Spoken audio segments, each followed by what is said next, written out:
आणि मुख्यमंत्री उद्धव ठाकरे जनतेशी संवाद साधतायत। 5 वाजता हा संवाद साधला जाणार होता।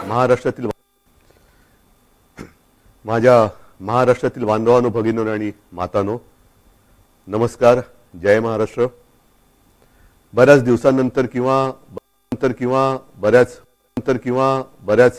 तो पॉझिटिव्ह आलेली आहे। टीका करतील हा काही इतर कशाचाही दुष्परिणाम नाही, तर तो कोविडचा जो काही एक दुष्परिणाम असतो तो आहे। तर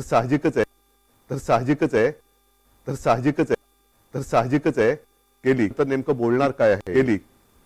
केली बोलण्यासारख्या गोष्टी बऱ्याच आहेत, त्याचाही दुष्परिणाम मी आता बोलणार इतर कशाचाही हे आपल्याला माहिती आहे की कोविडचा विषय निघाल्यानंतर कोविड काळामध्ये जी काय बोलणार कोविड बरोबर लढलो, बोलणार काय आहे प्रसंग बाका होता, बोलणारच आहे।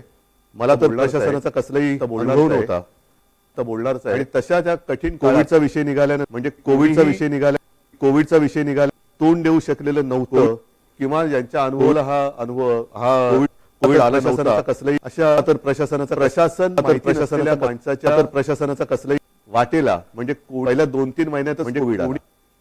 म्हणजे मला जे काही करायचं ते प्रामाणिकपणाने त्याही वेळेला किंवा ज्यांच्या अनुभव कोविड पासून सावध करायचं काय करायचं प्रशासन हे मी तुम्हाला अनुभव हा कोविड आला नव्हता अशा प्रशासन माहिती नसलेल्या माणसाच्या वाटेला पहिल्या 2-3 महिन्यातच कोविड आला।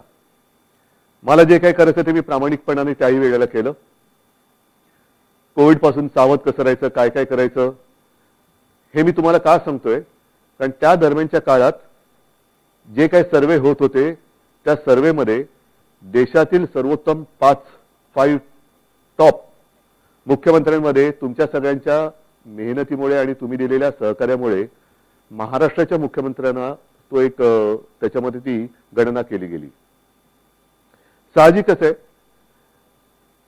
आत्ताचा विषय कोविड हा जरी असला तरी तो विषय मी घेऊन तुमच्या समोर आलेला नाहीये। मी आलेलो आहे काही वेगळे मुद्दे घेऊन, जे काही मुद्दे गेल्या काही दिवसांपासून प्रसार माध्यमातून आपल्या समोर येत आहेत। मग ते शिवसेना आहे, ही शिवसेना बाळासाहेबांची आहे का, शिवसेनेने हिंदुत्व सोडलं आहे का, मग ही शिवसेना नेमकं कोण चालवतोय, मुख्यमंत्री भेटत का नाहीत, मुख्यमंत्री भेटत नव्हते, मुख्यमंत्री म्हणजे मी, हे गेल्या काही दिवसांपूर्वी सत्य होतं। ह्याचं कारण जी माझी शस्त्रक्रिया झाली होती तो अनुभव काय होता, त्या अनुभवाचं एक वर्णन नाही मी करत बसणार, पण त्याच्यानंतरचे 2-3 महिने हे फार विचित्र होते। मी कोणालाही भेटणं शक्य नव्हतं, म्हणजे भेटू शकत नव्हतो, म्हणून तो जो काळ होता तो मुख्यमंत्री कोणाला भेटत नाही हा मुद्दा बरोबर आहे। पण त्याच्यानंतर मी आता भेटायला सुरुवात केलेली आहे। जी काही कामं, बरं असंही नाही की मी भेटत नव्हतो म्हणजे कामं काही होत नव्हती।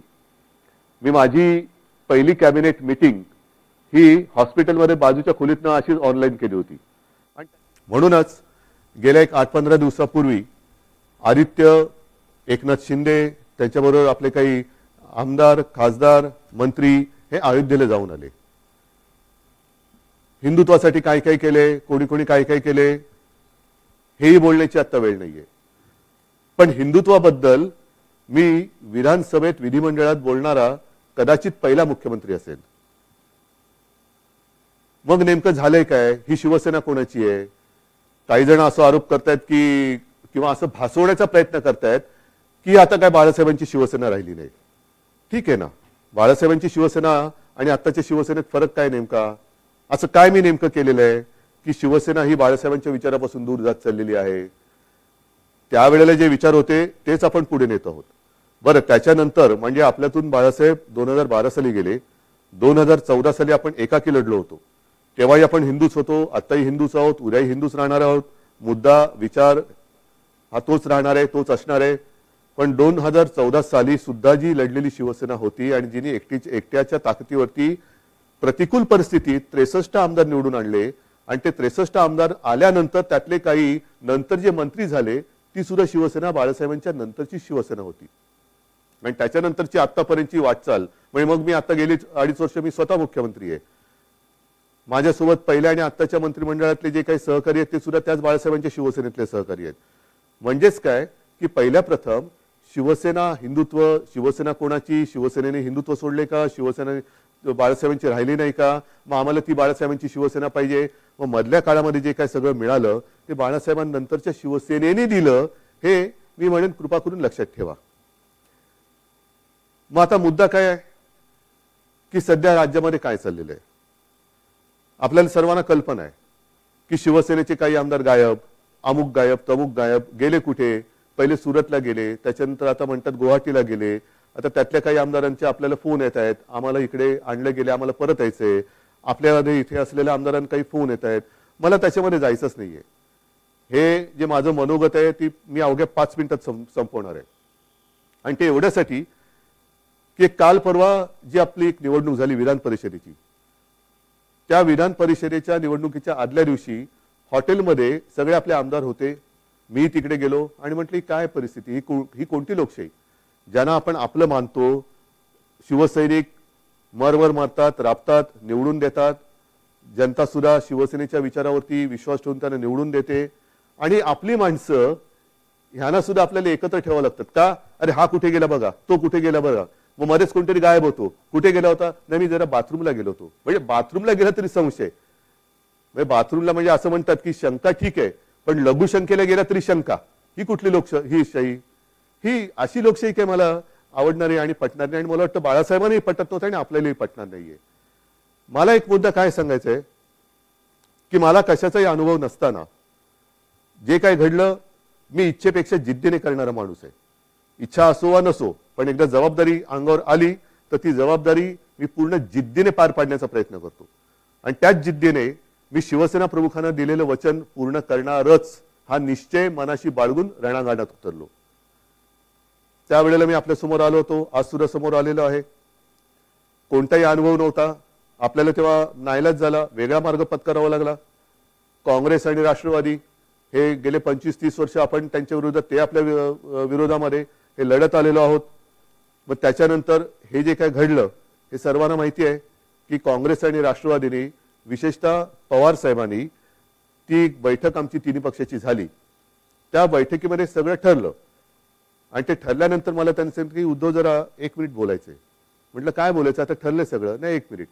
आणि बाजूला खोलीत गेल्यानंतर त्यांनी सांगितलं की उद्धव हे सगळं ठीक आहे, पण जबाबदारी तुम्हाला घ्यावी लागेल. म्हटलं का, तर तसं नाही म्हणे, आमच्याकडे पण ज्येष्ठ लोक आहेत, काँग्रेसकडे पण ज्येष्ठ लोक आहेत, आणि शिवसेनेकडनं जर तुम्ही नसाल तर ते पुढे चालणं हे कठीण आहे. मी म्हटलं पवार साहेब काय मस्करी करता का, मी आतापर्यंत महापालिकेत सुद्धा महापौर जिंकल्यानंतर अभिनंदन करायला जातो, म्हणजे साधा महापालिकेत न गेलेला माणूस मुख्यमंत्री कसा होणार. ते नाही नाही तुम्हाला हे करावं लागेल. ठीक आहे, जिद्द केली, जिद्द. मग पवार साहेबांनी, सोनिया गांधींनी विश्वास टाकला माझ्यावरती. सोनियाजी सुद्धा मध्ये मध्ये कधीतरी आपुलकीने फोन करत असतात, विचारत असतात. एक गोष्ट लक्षात घ्या की कोणताही अनुभव नसलेला माणूस इकडे बसवणं, त्याच्या मागे नुसता स्वार्थ हा विचार नाहीये, पण एक राजकारण म्हटल्यानंतर राजकारण कुठेही कसंही वळण घेऊ शकतं, पण त्या वळणाला सुद्धा अर्थ पाहिजे. उगाच काहीतरी रडकुंडीचा घाट जो म्हणतो ना, तिकडनं पोलादपूर पासून आपल्या ह्याला महाड पासून वरती महाबळेश्वरला जाताना रडकुंडीचा घाट, जो वळण वळण वळण वळण म्हणजे गाडी चालवता चालवता गाडीचा चालक हा रडकुंडीला येतो. तसं हे वळणदार राजकारण कोणाच्याच उपयोगाचं नाहीये. आजपर्यंत ह्या सगळ्यांनी मला खूप सहकार्य केलेलं आहे. प्रशासनाने तर कमाल केलेली आहे. प्रशासनाने तर मला सांभाळत काय योग्य काय अयोग्य हे सुद्धा सांगण्याचा प्रयत्न केलेला आहे. आज मी नेमकं काय बोलणार आहे, मला दुःख कशाचं झालेलं आहे, आश्चर्य कशाचं वाटलेलं आहे, धक्का कशाचा बसलेला आहे की काँग्रेस आणि राष्ट्रवादी म्हणाली की आम्हाला मुख्यमंत्रीपदी उद्धव ठाकरे नकोत. तो त्यांचा विचार आहे. दोन्ही पक्ष स्वतंत्र आहेत. ठीक आहे, सत्तेच्या तडजोडीसाठी आपण एकत्र आलो होतो असं जे काही इतर जण म्हणतायत त्यांच्याप्रमाणे सत्तेच्या साठी आपण एकत्र आलो होतो. पण आज सुद्धा सकाळी कमलनाथजींनी मला फोन केला होता. कालच सकाळी शरद पवारजींनी फोन केला. मला म्हणाले उद्धव आम्ही तुमच्या सोबत आहोत. हा त्यांच्या भरोश्याचा विषय. पण त्यांनी भरोसा माझ्यावरती ठेवल्यानंतर माझ्याच लोकांना जर मी मुख्यमंत्री पदी नको असेल तर काय करायचं, हा मोलाचा प्रश्न आहे. माझीच लोक म्हणत असतील की ते ठीक आहे त्यांना हवे असतील पण आम्हाला तुम्ही नको, मग मला हेच म्हणायचं आहे की समजा माझ्या लोकांना, म्हणजे मी माझं म्हणतोय ते मला आता माझं आपलं मानतात की नाही मला माहिती नाही, कारण ते माझ्या समोर नाहीयेत. तर तुम्ही इथे येऊन बोलायला काय हरकत होती? सुरतला जाऊन बोलण्यापेक्षा, आणखीन कुठेतरी जाऊन बोलण्यापेक्षा सरळ समोर यायचं आणि सांगायचं की उद्धवजी तुम्ही कारभार करायला नालायक आहात, हे कोविडच्या काळातले टॉप 5 वगैरे सोडून द्या, आम्हाला तुम्ही मुख्यमंत्रीपदी नको. ठीक आहे, चला मी उठतो. आणि आज सुद्धा मी तुम्हाला सांगतो, जर त्याच्यापैकी एकाही आमदाराने समोर येऊन मला सांगितलं किंवा जर त्यांनी स्टेटमेंट दिलं की उद्धव ठाकरे मुख्यमंत्री पदावरती नकोत, तर मी आत्ता मुख्यमंत्री पदाचा राजीनामा द्यायला तयार आहे. आणि याच्यावरती विश्वास नसेल तर आज आपली फेसबुक लाईव्ह झाल्यानंतर आज संध्याकाळपासून मी माझा मुक्काम वर्षावरनं मातोश्रीला हलवत आहे. मला कोणताही मोह नाही. मी ओढून ताणून खुर्चीला चिपटून बसणारा नाही. मी शिवसेना प्रमुखांचा पुत्र आहे. कोणताही मोह मला खेचू शकत नाही, अडवू शकत नाही, थांबवू शकत नाही. पण हे माझ्या समोर येऊन बोला. उगाच काहीतरी शिवसेनेशी आम्ही गद्दारी करणार नाही, पण ही शिवसेना आहे आमची शिवसेना, कशाला तुम्ही हे करताय? या सगळ्या करण्यावरनं नुकसान कोणाचं होतं आहे? एक जी गोष्ट आपण लहानपणापासून ऐकत आलेलो आहोत, कुऱ्हाडीचा दांडा गोतास टाळ, तीच परिस्थिती ही आहे. ती काही जणांना ही म्हण माहितीये, पण त्या म्हणीमागची गोष्ट नाही माहितीये. ती गोष्ट अशी आहे की एकदा एका जंगलामध्ये एक लाकूड तोड्या झाड तोडत होता, म्हणजे त्याच्या कुऱ्हाडीचे घावच घालत होता. सगळे पक्षी त्याच्यावरती राहणारे हे कासावीस झाले की आपला आसरा असलेले हे झाड आता तुटणार, कोलमडून पडणार. पण त्याहीपेक्षा हे घाव घालत असताना या झाडाला वेदना किती होत असतील, म्हणून ते पक्षी त्या झाडाशी बोलायला लागले. आपल्याला निसर्गाची भाषा येत नाही, पण निसर्ग एकमेकाच्या भाषेत बोलत असेल. तर पक्षी त्याच्याशी बोलायला लागले झाडाला की दादा तुला खूप दुखत असेल ना रे, खूप वेदना होत असतील ना रे, की तुझ्यावरती हे कुऱ्हाडीचे घाव पडतायत. झाडाने काय उत्तर द्यावं की मला वेदना होत आहेत, दुःख होतंय, पण ते घाव पडतात म्हणून होत नाहीये. तर हा लाकूड तोड्या ज्या कुऱ्हाडीने घाव घालतोय त्या कुऱ्हाडीचं लाकूड हे माझ्या फांदीचं लाकूड आहे, त्याच्या मला वेदना जास्त होत आहेत, त्याच्या वेदना जास्त होत आहेत. हेच आज चाललेलं आहे, हेच आज चाललेलं आहे. कुऱ्हाडीचा दांडा हा आपला जे गोतास काळ, म्हणजे आपली जी राजकारणातली जन्मदात्री आहे शिवसेना आहे, तिच्यावरती तिचंच लाकूड वापरून घाव कोणी घालू नका. या समोर बसा, मी देतो राजीनामा. चला, मी तुमच्या हातामध्ये आज मी माझ्या राजीनाम्याचं पत्र तयार करून ठेवतो आहे. जे आमदार गायब आहेत किंवा त्याने गायब केलेलं आहे त्यांनी यावं आणि माझ्या राजीनाम्याचं पत्र घेऊन राजभवनमध्ये जावं. मी का नाही जात? कारण मला कोविड झालंय. त्यातून राज्यपाल महोदय म्हणाले की उद्धवजी को खुद को आने दो, चलो मैं भी आने के लिए तैयार हूं. मी यायला तयार आहे. म्हणून मी पुन्हा एकदा सांगतोय की ही कुठेही आगतिकपणा नाही, हा कुठेही अगदी लाचारीचा प्रसंग नाही किंवा मजबुरी तर अजिबात नाहीये. कारण आजपर्यंत अशी अनेक आव्हानं बिनसत्तेची आपण पेललेत. हे काय मोठं आव्हान आहे? काय होईल जास्तीत जास्त? परत लढू. जोपर्यंत माझ्यासोबत शिवसेना प्रमुखांनी जोडून दिलेला सारा शिवसैनिक आहे तोपर्यंत मी कोणत्याही संकटाला भीत नाही. मी आव्हानाला सामोरा जाणारा माणूस आहे. त्याच्यामुळे कोणतेही आव्हान हे घाबरून त्याला पाठ दाखवणारा नाहीये. हे जसं मी मुख्यमंत्री पदासाठी बोलतोय तसंच मी आज माझ्या शिवसैनिकांना सुद्धा आवाहन करतोय. कारण का तरी शिवसेना बाळासाहेबांची शिवसेना राहिली नाही असं काही जे आरोप करतायत त्याला सुद्धा माझ्याकडे उत्तर आहे. ज्या शिवसैनिकांना असं वाटत असेल की मी शिवसेनेचं नेतृत्व करायला नालायक आहे, त्याला मला सांगा, मी हेही पद सोडायला तयार आहे. मी शिवसेना पक्षप्रमुख पद पण सोडायला तयार आहे. पण हे सांगणारा विरोधक नाही. नाहीतर असे फडतूस लोक खूप आहेत. त्यांच्या सांगण्यावर किंवा त्यांच्या त्या काय ते ट्रेंडिंग ट्रोलिंग ट्विटर फिटर ह्याच्यासाठी मी काय त्यांना मी बांधलेलं नाहीये. मी माझ्या शिवसैनिकाला बांधलेलं आहे. आणि शिवसैनिक सुद्धा या भानगडीत पडणारा नाहीये, कारण तो फेस टू फेस संकटाला सामोरं जाणारा शिवसैनिक आहे. म्हणून त्यांनी सांगावं, मी दोन्ही पद सोडायला तयार आहे. पण मी मुख्यमंत्री पद सोडल्यानंतर जर शिवसेनेचा मुख्यमंत्री होत असेल मला आनंदाने मान्य आहे.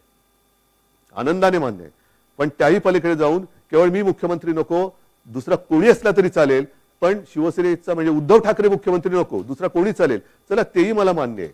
पण एकदा मला समोर येऊन सांगा. हे इकडून तिकडून नाही, आमचं तुमच्याबद्दल काहीच म्हणणं नाहीये. पण तसं नसेल तर जोपर्यंत मी खुर्ची अडवून ठेवले तोपर्यंत काय होणार? काहीच होणार नाही. म्हणून एकदा ठरवूया, तुम्ही या किंवा तिकडनं फोन करा आणि सांगा की तुमचं आम्ही फेसबुक लाईव्ह पाहिलं, चॅनलच्या माध्यमातून पाहिलं, फेसबुकच्या माध्यमातून पाहिलं, आम्हाला तिकडे यायला संकोच वाटतो, पण तुम्ही म्हणालात त्याच्याप्रमाणे तुम्ही आम्हाला नकोत हे स्पष्ट सांगा. मी या क्षणाला मुख्यमंत्री पद सोडायला तयार आहे. या क्षणाला मी मुख्यमंत्री पद सोडायला तयार आहे. आणि म्हणून बांधवांनो आणि भगिनीनो एकच सांगेन, शेवटी ही पदं येत असतात, पदं जात असतात. आयुष्याची कमाई काय? पदं नसतात.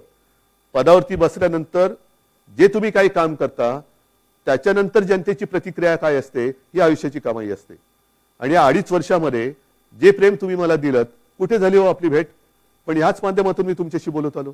आणि अनेक जणांनी मला सांगितलं की उद्धवजी, तुम्ही बोलताना आमच्या कुटुंबातला एक माणूस आमच्याशी बोलतोय असं वाटतं.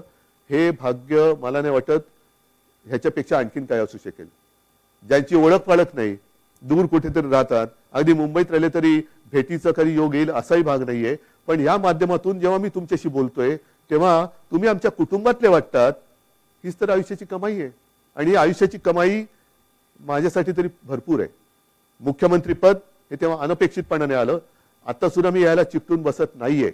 जर तुम्ही सांगाल मी आत्ता त्याच्यावरनं पाय उतार तयार आहे. आणि हे माझं नाटक नाही, अजिबात नाटक नाही. कारण नाहीतर म्हणतील की काय हे असं करायचंच होतं. नाही, मला काय म्हणायचंय की तुम्ही संख्या किती कोणाकडे आहे हा गौण आहे विषय माझ्याकडे. शेवटी ही जी काही लोकशाही आहे त्या लोकशाहीमध्ये संख्या ज्यांच्याकडे अधिक असते तो जिंकतो. मग ती तुम्ही संख्या कशी जमवता? प्रेमाने जमवता, जोर जबरदस्तीने धमक्या दटवण्या देऊन जमवता, हे नगण्य असतं. पण समोर उभी केल्यानंतर डोकी मोजली जातात आणि अविश्वास ठराव मंजूर किंवा अमंजूर होतो. मी ज्यांना माझे मानतो त्यांच्यापैकी किती जण तिकडे गेलेत, किती जण माझ्या विरुद्ध मतदान करतील? नाही. एकाने जरी माझ्या विरुद्ध मतदान केलं तरी ते माझ्यासाठी लाजिरवाणी गोष्ट आहे. आणि म्हणून मला एकही मत माझ्यावरती त्यांना अविश्वास ठराव दाखवण्याची वेळ येऊ नये म्हणून त्यांनी मला सांगावं. मी कुठेही त्या नावाचा उच्चार करणार नाही, वाच्यता करणार नाही. तुम्ही सांगा मी मुख्यमंत्रीपद सोडलं, बस.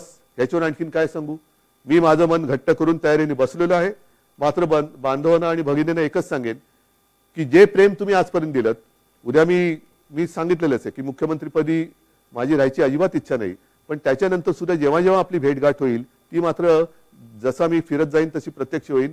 तेव्हा मात्र तुम्ही हे दाखवत असलेलं प्रेम हे सदैव असंच कायम ठेवा एवढीच विनंती करतो. धन्यवाद. जय हिंद, जय महाराष्ट्र. तर मुख्यमंत्री उद्धव ठाकरे यांनी